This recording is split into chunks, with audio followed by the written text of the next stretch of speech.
पादुका माता। तुम जाग गए पुत्र? हाँ माता, आपके साथ नानाश्री के पास जाना जो था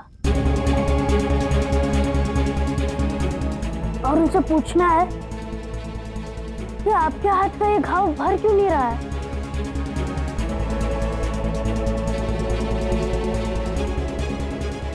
मैं अकेली चली जाती ना, चिंता की कोई बात नहीं है। वो पिता है मेरे। और मैं आपका पुत्र हूं माता,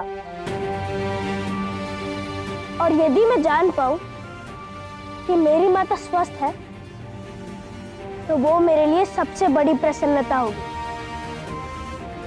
और मैं जानता हूं कि मेरी माता मुझे सदा प्रसन्न देखना चाहेगी, है ना?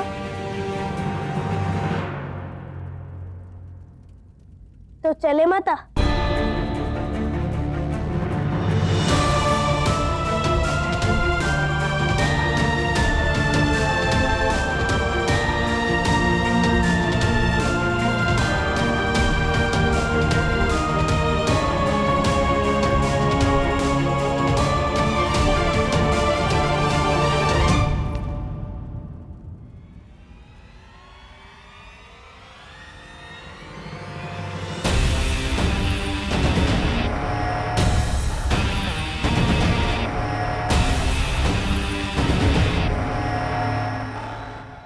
वन की अपेक्षा यह अधिक आनंद आ रहा होगा ना शनि?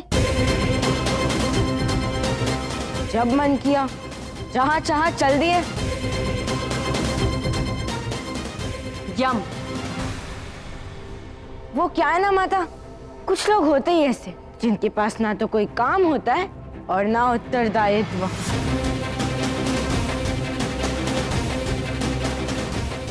उन्हें आनंद आता है तो बिना पूछे सुझाव देने में, दुष्टों का साथ देने में, बड़ों की आज्ञा की अवहेलना करने में। परंतु मैं अपना कर्तव्य गंभीरता से निभाता हूं। व्यर्थ की बातों में समय बहुत नष्ट करते हो। स्पष्ट क्यों नहीं कह देते कि कहना क्या चाहते हो? शनि, यम तुम्हारे अग्रज हैं। चाहे जो भी हो, बड़ों से आदर पूर्वक व्यवहार करना चाहिए। हाँ माता, परंतु आदर पाने के लिए स्नेह देना पड़ता है। ताने और कटाक्ष नहीं। छोटों को स्नेह दोगे तो बड़ों को आदर स्वतः मिलेगा। ऐसा कुछ नहीं जो मुझे तुमसे चाहिए, और यदि ऐसा कुछ हुआ भी तो उसे लेना मैं अस्वीकार कर दूंगा। बस करो दोनों। यम, तुम मुझे बताओ क्या बात है? पिताश्री ने शनि को तुरंत प्रस्तुत होने का आदेश दिया है माता।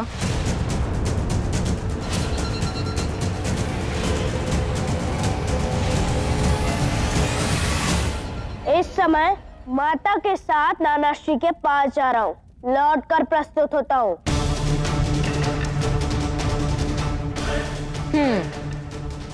ठीक है,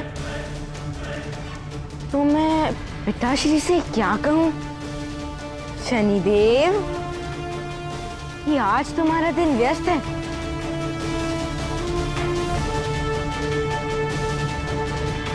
या पिता के आदेश का पालन ना करने का अभ्यास हो गया है तुम्हें?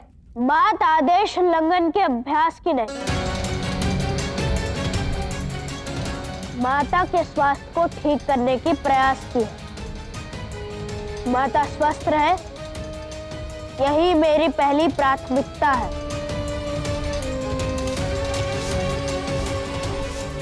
मुझे तुम्हारी प्राथमिकता समझने में कोई रुचि नहीं है। पिताश्री ने बुलाने को कहा, मैंने संदेश दे दिया, और पिताश्री ने तुम्हें अपने साथ परिहास के लिए नहीं बुलाया है। इंद्रदेव पधारे हैं।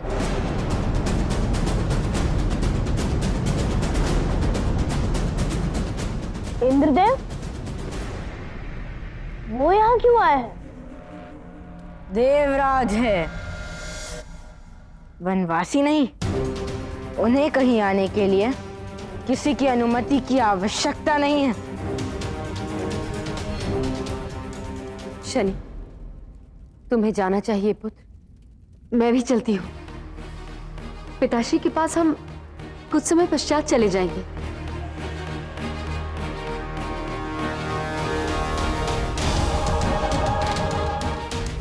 देवराज को इस तरह प्रतीक्षा कराना उचित नहीं पुत्र।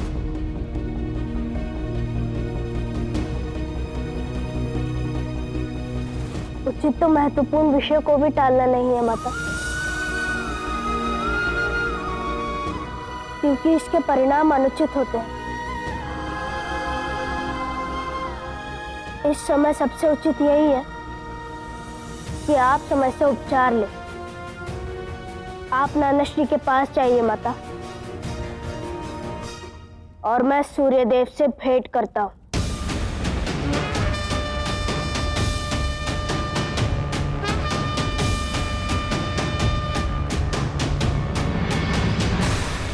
ठीक है, मैं जाकर आती हूँ।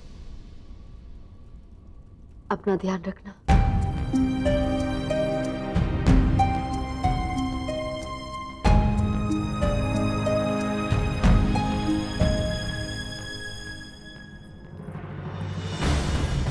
कल सभा में इंद्रदेव का मुकुट उतरा और आज वो स्वयं आ गए। अवश्य कोई बड़ा प्रयोजन है।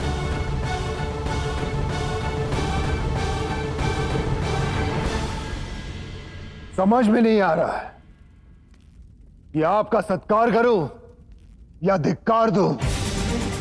मैंने आपको पहले ही चेतावनी दी थी, यदि आप मुझसे कुछ छिपा रहे हैं तो बता दीजिए।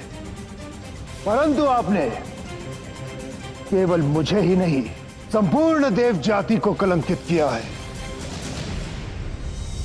मेरी मंशा आपको लज्जित करने की नहीं थी देव, परंतु आपने किया, और तब भी आपका मन नहीं भरा तो एक और प्रस्ताव लेकर आए। अब क्या योजना छिपी है इसमें? जो हुआ उससे सबसे अधिक लज्जित मैं हुआ हूं देव। मुकुट मेरा उतारा गया भरी सभा में, परंतु आना पड़ा। देव गुरु बृहस्पति का आदेश था, जिसे ना मैं टाल सकता और ना ही आप।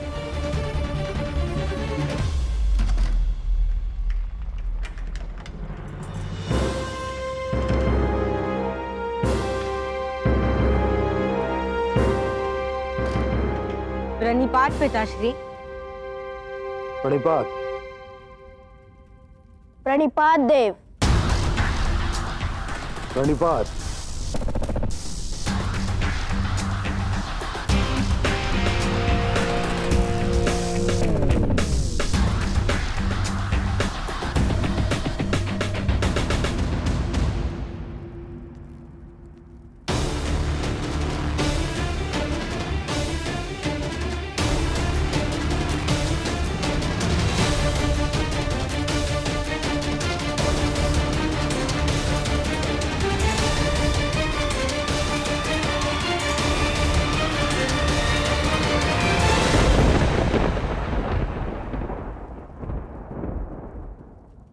देवराज तुम्हारे लिए एक प्रस्ताव लेकर आए हैं शनि।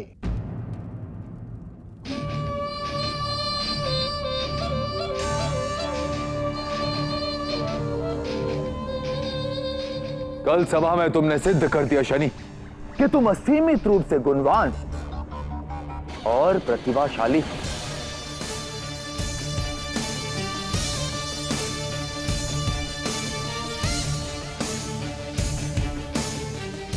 और तुम्हारी प्रतिभा को देखकर देव गुरु बृहस्पति ने तुम्हें एक प्रस्ताव भेजा। यही एक अवसर है तुम्हारे लिए शनि कि तुम अपने पिता महान सूर्यदेव के प्रतिनिधि बनो।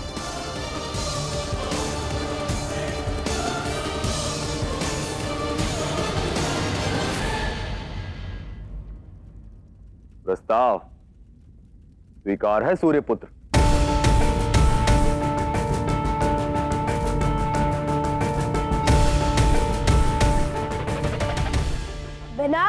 आप जाने, मैं कोई वचन नहीं दे सकता इंद्रदेव। प्रस्ताव प्रस्तुत करें। अवश्य शनि, अवश्य। हर देव का एक निश्चित कर्तव्य और उत्तरदायित्व होता है, और देव गुरु बृहस्पति चाहते कि देव पुत्रों को उनका कर्तव्य सौंपा जाए।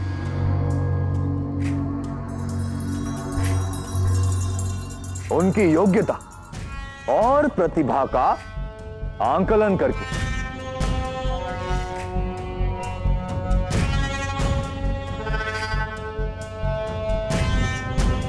देव गुरु बृहस्पति किसी देव पुत्र को धर्मराज की उपाधि देकर उसको बड़ा उत्तरदायित्व देना चाहते हैं। इसीलिए उन्होंने ये प्रतियोगिता रखी, और वो चाहते हैं कि तेजस्वी सूर्य पुत्र भी उसमें सम्मिलित हो।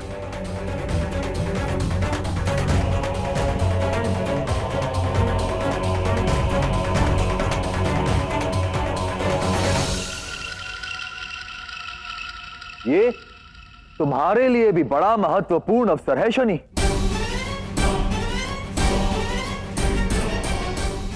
और ये आपके लिए भी सम्मान का विषय होगा सूर्यदेव। और भविष्य में धर्म के मार्ग पर कदाचित आपका पुत्र ही सबको लेकर आए।